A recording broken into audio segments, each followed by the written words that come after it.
This short video will talk about the developments in modern English. In 1857, lexicographers began to put together what we ended up calling the Oxford English Dictionary. It took 41 years to complete, and what we got was this big, huge set of volumes of a dictionary. And this was different than any other dictionary that was made because it was intended to be all-inclusive.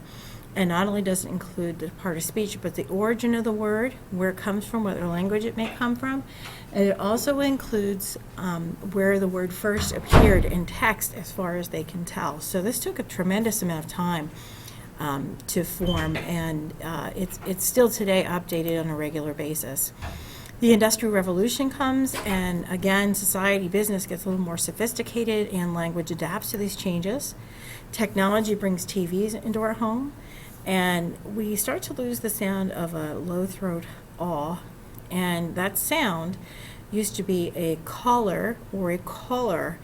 And because we get our standard pronunciation of a language from TV and news, the sound aw cannot be spoken, and you can smile at the same time. It's impossible to smile and say that sound at the same time.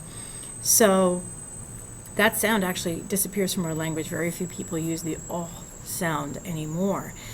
And language continues to evolve into shorter and shorter, more nasally vowel sounds as computer and communication technology shortens our sentences, and language becomes very heavily influenced by texting and email.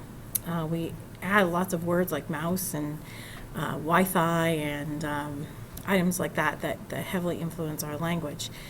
One of the key overall components to look at this whole English language development is that our language continues to change. It is not a standard one set of rules, that as society changes and history changes, our perception of language changes, the way we say things changes, and there's so many different factors that influence that.